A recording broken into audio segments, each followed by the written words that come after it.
Voici à présent la situation d'évaluation numéro 2. Cette situation nous dit qu'un gardien de but doit faire face lors d'un jeu à 2 tirs directs. Et les expériences précédentes ont montré que si le gardien arrête le premier tir, la probabilité qu'il arrête le second est de 0,8. S'il n'arrête pas le premier tir, la probabilité qu'il n'arrête pas le second tir est 0,4. Et la probabilité qu'il n'arrête pas, dernière position, la probabilité qu'il n'arrête pas le premier tir est 0,3. Alors, on considère les événements suivants. A1, c'est le gardien arrête le premier tir. A2, le gardien arrête le deuxième tir. Petit 1A, on nous demande de traduire la situation par un arbre de probabilité. Alors, vous constaterez que généralement, les premières questions de l'exercice de probabilité conditionnelle, c'est toujours axé sur l'arbre de probabilité. C'est dire que l'arbre de probabilité est d'une importance capitale pour les calculs dans l'exercice de probabilité conditionnelle. Petit b, donne la probabilité suivante. La probabilité A1, c'est la probabilité que le gardien arrête le premier tir.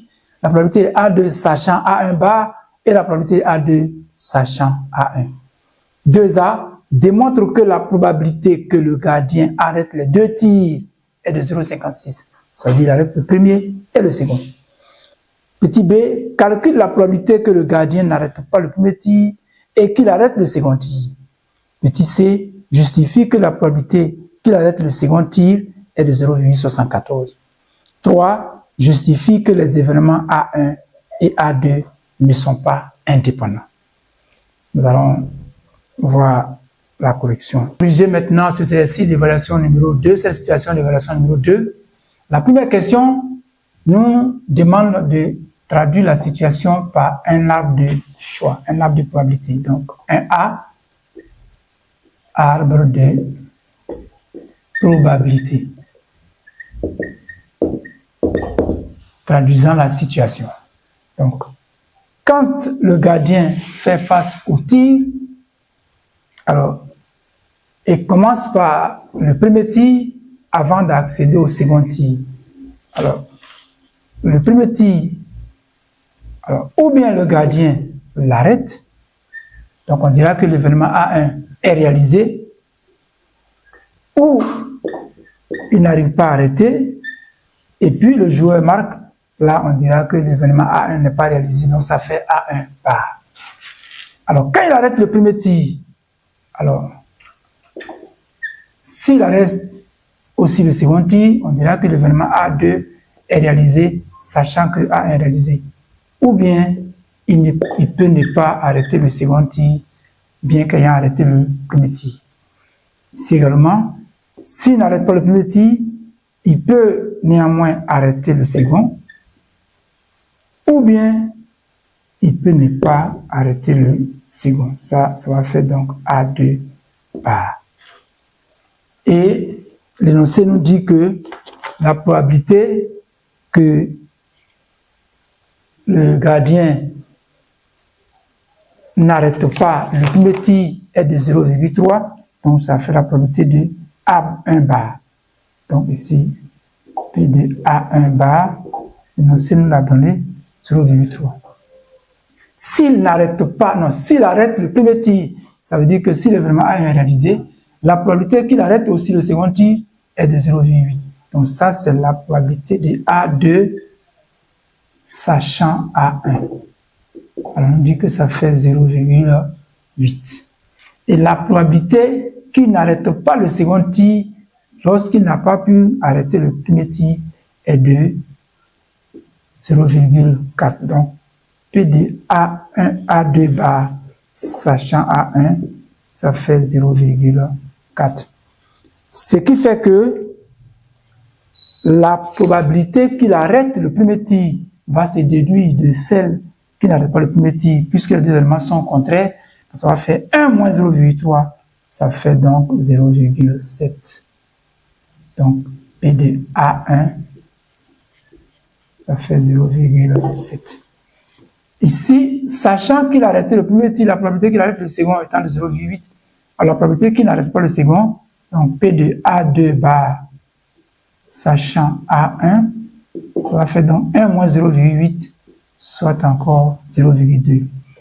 Et sur la dernière branche, alors, s'il n'arrête pas le premier tir, la probabilité qu'il n'arrête pas le second, c'est 0,4. Donc, la probabilité de l'élément contraire, ça va faire la probabilité de A2, sachant A1 bar, ça va faire 1 moins 0,4, c'est-à-dire 0,6.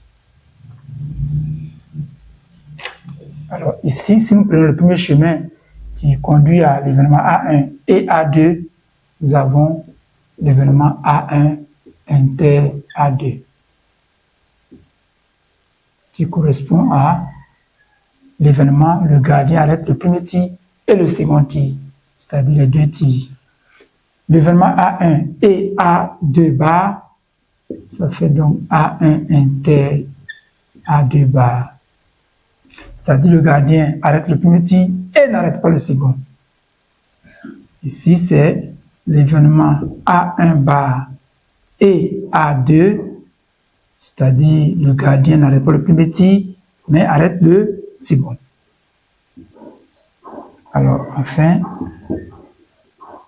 il est tout malchanceux, il n'arrête aucun des deux tirs, ça fait donc A1 bar inter A2 bar. Voici l'arbre pondéré ou encore l'arbre de probabilité demandé à la question 1A. 1B,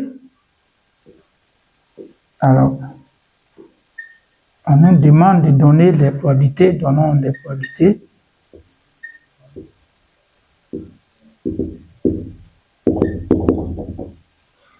Alors, la première probabilité demandée, c'est la probabilité de l'événement A1. Alors, elle se déduit des résultats sur les branches de l'arbre. Sur la première branche principale, nous avons, pour accéder à l'événement A1, c'est avec la probabilité 0,7. Donc, nous écrivons 0,7.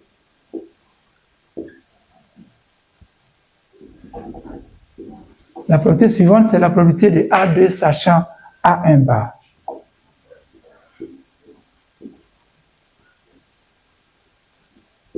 Ça fait donc la probabilité de A2 sachant A1 bar, la probabilité d'avoir A2, ça fait 0,6.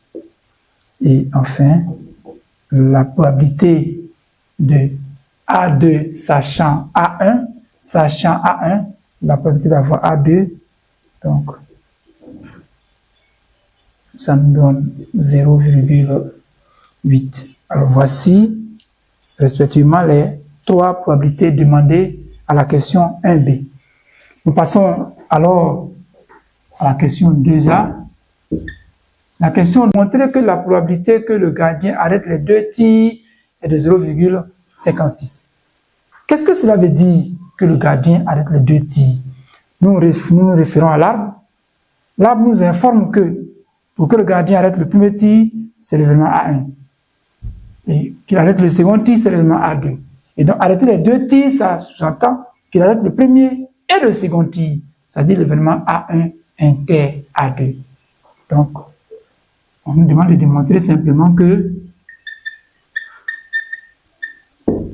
inter A2 est égal à 0,56. Donc, nous allons dire que on a la probabilité de A1 inter A2, c'est égal aussi à la probabilité de A1 multiplié par la probabilité de A2 sachant A1. Ce qui nous permet d'écrire encore que la probabilité de A1, alors nous l'avons donné, ça fait 0,7. La probabilité de A2 sachant A1, c'est égal à 0,8. Et lorsque nous calculons ce produit, 0,7 multiplié par 0,8, ça nous fait 0,56. Parce que 7 fois 8, ça fait 56. Voilà. Voilà. La probabilité que le gardien arrête les deux tirs. La question petit b, calcule la probabilité que le gardien n'arrête pas le premier tir et qu'il arrête le second. Alors, si le gardien n'arrête pas le premier tir, c'est l'événement A1 bar. Il arrête le second tir, c'est l'événement A2. Non. Le gardien n'arrête pas le premier tir et il arrête le second, ça correspond à l'événement A1 bar inter A2. Donc, on nous demande de calculer calcul de la probabilité de A1 bar inter A2. Donc, ça fait P de A1 bar inter A2. Ça va donner donc la probabilité que le gardien n'arrête pas le premier tir, c'est-à-dire la probabilité A1, multipliée par la probabilité de A2, sachant A1 bar. Donc ça fait P de A1 bar multiplié par P de A2, sachant A1 bar. Or, la probabilité de A1 bar, l'énoncé nous dit que ça fait 0,3. Et la probabilité de A2 sachant A1 bar, c'est égal à 0,6. Alors, finalement, la probabilité de A1 bar inter A2, ça nous fait 0,3 fois 0,6, soit 3 dixièmes fois 6 dixièmes. 3 fois 6, 18, donc ça nous fait 0,18. Voilà la probabilité que le gardien n'arrête pas le premier tir et qu'il arrête le second. Alors, on nous demande de justifier que la probabilité qu'il arrête le second tir est de 0,74. Justifions.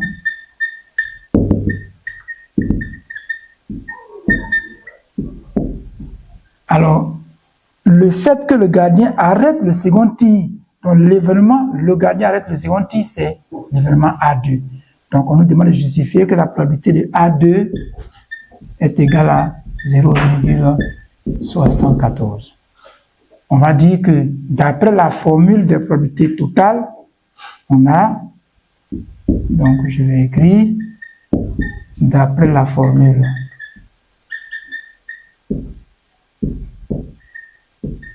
des probabilités totales,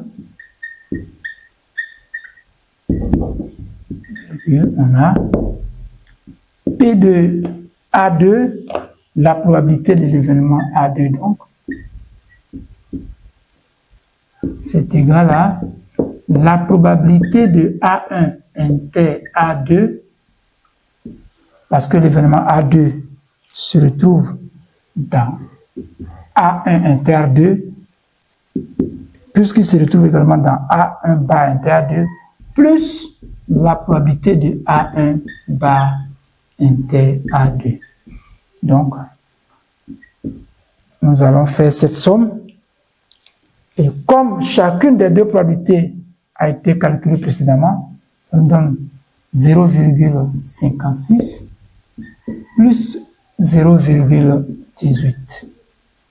Et à l'aide de nos calculatrices, nous obtenons le résultat donné par l'énoncé, c'est-à-dire 0,74. Et enfin, on nous dit de justifier que les événements A1 et A2 ne sont pas indépendants. Alors, pour que A1 et A2 soient indépendants, il faut qu'on ait la probabilité de A1 multipliée par la probabilité de A2 qui soit égale à la probabilité de A1 inter A2. Ça veut dire que cette probabilité-là doit être égale à la probabilité de A1 fois la probabilité de A2. Donc, comme nous avons déjà la probabilité de A1 inter A2, nous allons calculer la probabilité de A1 multipliée par la probabilité de A2. Donc, on va marquer la question numéro 3. Justifions que les événements A1 et A2 ne sont pas indépendants.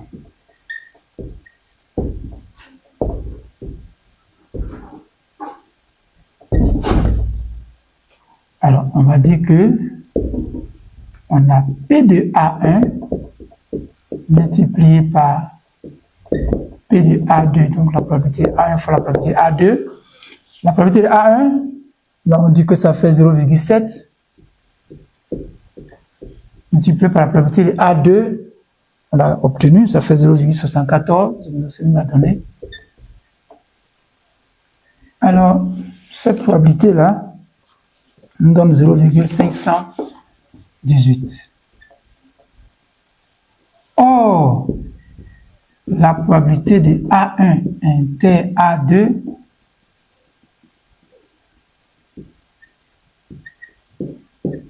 est égale à 0,56.